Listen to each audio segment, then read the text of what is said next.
Hello everyone, this is the question paper of class 6 English. So, first question is reading paragraph.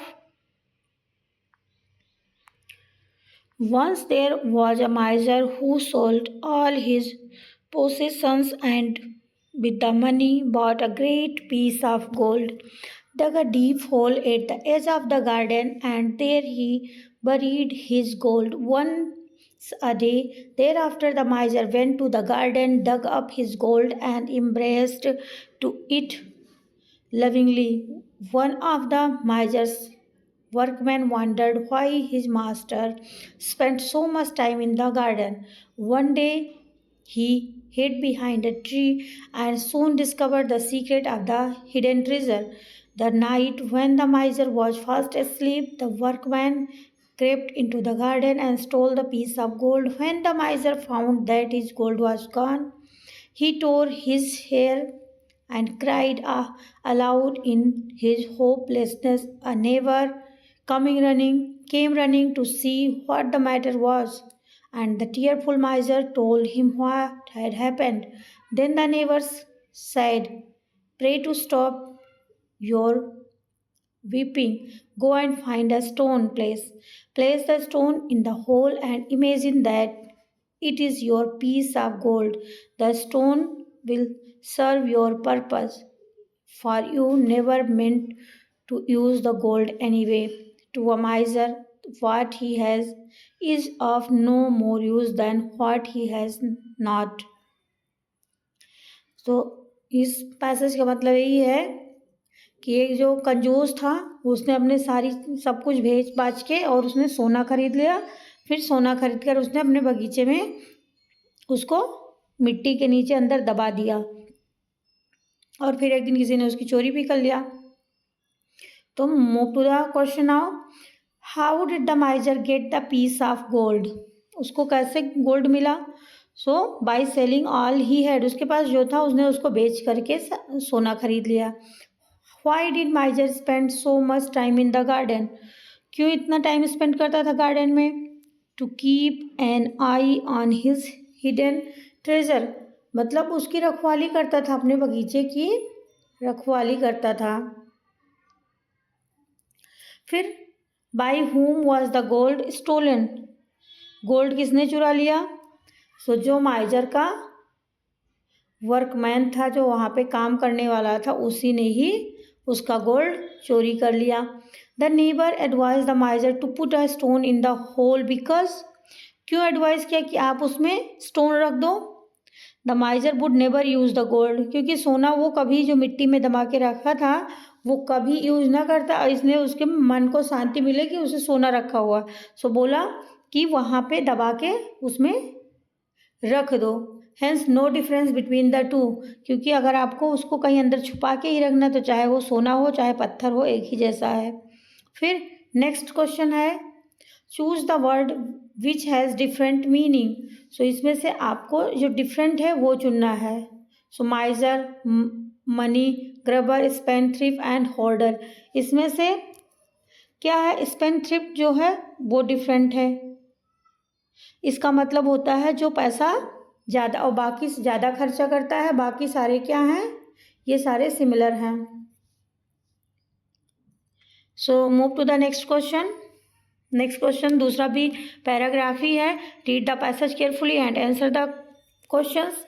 My next pet was pigeon, the most revolting bird to look at, with his feathers pushing through the wrinkled red skin mixed with horrible yellow down that covers baby pigeons and makes them look as though they have been coloring their hair. Because of his repulsive and fat appearance, we called him Quasimodo, since he had an orthodox upbringing without parents to teach him.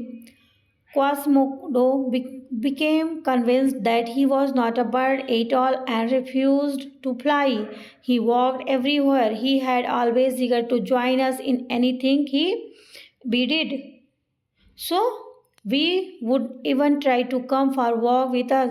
So you had to either carry him on your shoulder, which was risking an accident to your clothes, or else you let him walk behind. If you let him walk, then you had to slow down your own pace to suit his. First, should you get too far ahead, you would hear the most wild and pleading coos and turn around to find Quasimodo running desperately after you. मतलब वो कबूतर था तो उसने चलना नहीं, उसने means उड़ना नहीं सीखा, वो चलता ही था, उसे लगता था मैं कबूतर नहीं हूँ, तब वो वॉकिंग ही करता था। आप कहीं जाओ तो उसको बिठा भी नहीं सकते थे क्योंकि फिर वो पोटी कर दे, और वो अगर नीचे वॉक करता था तो स्लो वॉक करता था, फिर वो कू करता था। And now move to the question में क्या है देखते हैं। The narrator describe the pigeon as a revolting verb because, उसको रिवॉल्टिंग वर्ब क्यों कहा? He had wrinkled skin covered with yellow feathers, so इसकी वजह से उसको रिवॉल्टिंग कहा। Quasimodo got his name because, उसको ऐसा नाम क्यों मिला? He was fat and ugly. Next question is,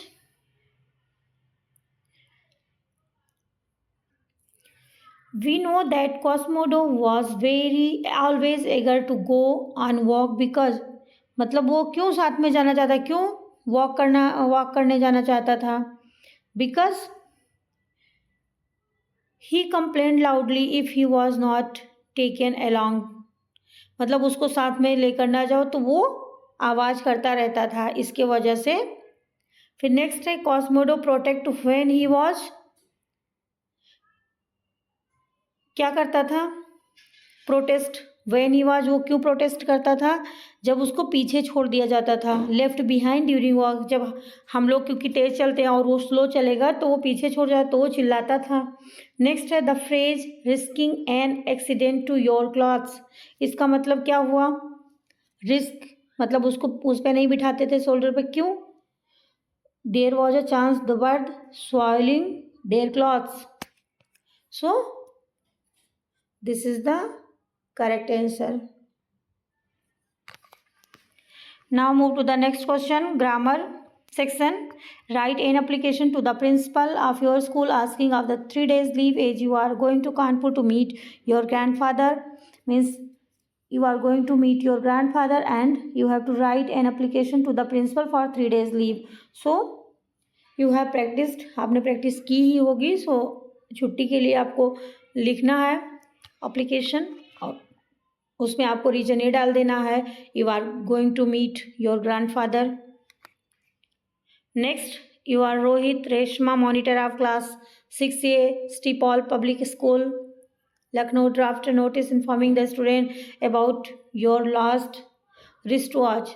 सो आपको एक नोटिस बोर्ड पे लिखना है कि informing the student you have about your last, आपने अपनी घड़ी खो दी है, रिस्ट वॉच खो गई है आपकी, और आपको नोटिस लिखना है कि आप अगर किसी को मिली हो तो आप मीन्स कहाँ पे सबमिट करवा दो उस लेक्चर में, और ये सारी चीज़ें आप लिख सकते हो। नेक्स्ट है do as directed, use correct verb form. So आपको यहाँ पे वर्ब फॉर्म का यूज करना है। अब कौन सा आएगा? My father goes going to office, तो यहाँ पे ऑफिस रेगुलरली जाते हैं इसलिए यहाँ पे क्या हो जाएगा? Goes. My mother dash the temple yesterday, अब मदर ने कब एस्टरडे विजिट किया, विजिट, तो यहाँ पे क्या हो जाएगा? विजिटेड। नेक्स्ट है he dash playing the game, so यहाँ पे क्या आ जाएगा? Enjoyed, playing the game, enjoy किया। नेक्स्ट क्वेश्चन है find out the adverb from the given sentence. The students are going to the library quickly. So आपको adverb find out करना है, आइडेंटिफाई करना है। सो इसमें क्विकली हो जाएगा। कैसे गए? Quickly. The stage was beautifully lit, तो इसमें ब्यूटीफुली है adverb. And now move to the literature section. Read the following lines from the poem and answer the questions given below. So first क्या है? When blue dark turns to black, cold grass, eggs or feet, trees creep close, games over, night winds. Give one reason why the grass is cold. आपको एक reason बताना है grass क्यों cold थी, क्योंकि रात का टाइम था, टेम्परेचर नीचे मीन्स टेम्परेचर कम था, that's why the grass was cold. Next है the children's feet are aching because, बच्चों के पैर में क्यों दर्द हो रहा था, वो ग्रास पर क्या था, नंगे पांव बेयर फीट चल रहे थे, that's why. And why does night win, रात क्यों जीती, time for play has ended, मतलब खेलने का समय खत्म हो गया. And now night wins because the times, ये हो गया. उसके बाद में the poet has used human qualities for inanimate things. Here night has been called as winning. This is called as personification. यहाँ पे किसी को नॉन लिविंग थिंग्स को ह्यूमन क्वालिटीज दी गई तो वहाँ पे पर्सोनिफिकेशन हो जाएगा. नेक्स्ट है read the following extract and answer the questions that follow choosing the best option from among the given ones. So आपको ये पढ़ना है. और Ila Sanchani's journey began in the quiet setting of Amreli, Gujarat, where she was born into farmer's family. From the beginning, life presented its challenge as Ila was born with her hands hanging loose by her side. मतलब इला अमरेली में एक farmer, एक किसान के घर में पैदा हुई थी और उनका हाथ जो था वो हैंगिंग में लटका हुआ था, इस तरीके से नहीं था स्टेबल जैसे हमारा है. सो unlike other children, she could not use her hands in the usual way. While other small hands drew figures in the sand or plucked wildflowers, she wondered why she could not join them.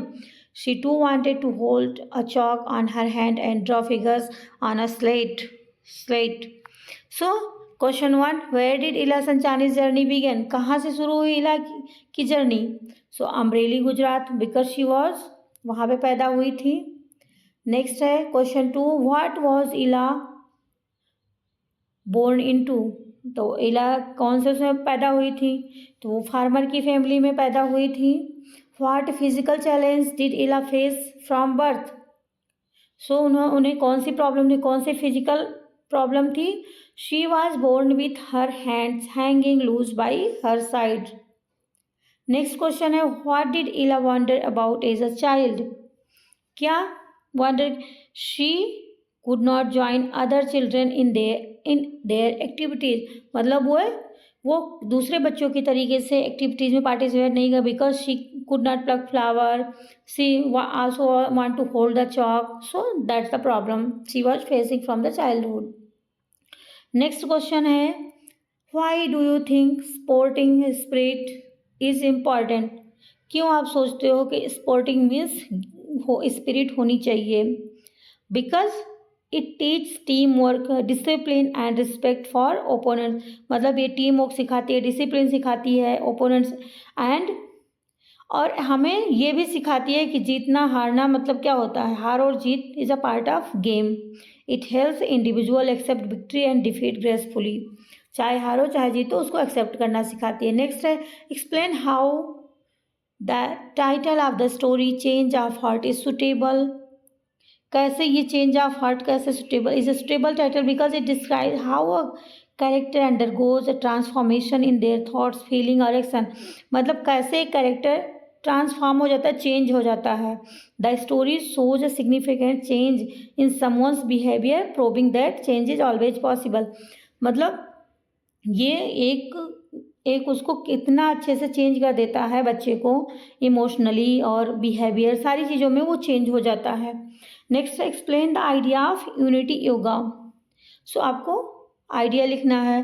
सो योगा से हमें ये represent करता है harmony between the mind body and spirit, और हमें ये connect रहना, हमें अपने आप से कनेक्ट रहना, हेल्थ रखना, हेल्दी रहना और सारी चीज़ें हमें ये सिखाता है. So yoga is most important. When the blue dark turns to black, what does the phrase means? सो इसका मतलब क्या हुआ, symbolizing the end of playtime. When the blue dark turns to black means that the evening is transitioning into night, means रात, शाम रात हो रही है, अभी बदल रहा है. नेक्स्ट है answer any two of the following question, किसी दो का ही देना है. What is the national war memorial symbolise in the poem. National war memorial, ये लास्ट चैप्टर हो जा रहा है, तो देखो क्या है, ये हमें क्या बताता है, क्या symbolise, the sacrifice of soldiers who fought bravely for the country, it honours their courage and dedication. तो ये सोल्जर्स को सेक्रीफाइस करता है, मीन के सेक्रीफाइस को सिंबलाइज करता है और उनको ऑनर और उनके करेज और डेडिकेशन को सलाम करता है. नेक्स्ट है what creative ways did Ila and her family use to overcome the challenges she faced. Ila and her family found creative ways to overcome her challenges by encouraging her to use her feet to write and paint. मतलब क्या challenges पे overcome पा लिया, कैसे कम कर लिया, उसको encourage किया कि अपने पैरों से करो, जैसे वो पैरों से पेंटिंग और वो काठियावाड़ी पेंटिंग करती थी. They supported her education and artistic talent, और सबने उसके एजुकेशन के लिए और उसके आर्टिस्टिक टैलेंट के लिए उसको सपोर्ट किया. Why was the first state exhibition an important event in इलाज लाइफ. उसके जीवन को कैसे बदल दिया, फर्स्ट स्टेट एग्जीबिशन जो था सो उसको रिकग्निशन दिलाई and it gave her recognition and appreciation for her talent despite her physical challenge. मतलब उसके फिजिकल चैलेंज होने के बावजूद उसको रिकग्निशन को पहचान मिली और उसके वजह से वो आगे बढ़ गई. नेक्स्ट है there are many indigenous games in India. Kho kho, kabaddi are example of indigenous games. Indigenous games are native to a region. Write short note on any indigenous game of India. आपको किसी एक गेम के बारे में लिखना है, जैसे खो खो खेलते हैं आप लोग, कबड्डी हो गया, कोई भी गेम है, सो आपको लिख देना है कि एक ट्रेडिशनल गेम है और हम टीम के साथ कैसे खेलते हैं, 2 टीम बना के. So that's all. फिर write a short paragraph on national war memorial. National war memorial पे आपको एक पैराग्राफ लिखना है कि कैसे ये इंडिया में कहाँ पे बना है और ये ट्रिब्यूट करता है हमारे देश के शहीदों को, जो कि अपनी जिन्होंने अपना जीवन बलिदान कर दिया देश के नाम. सो ये सारी चीज़ें हैं इसमें और उनको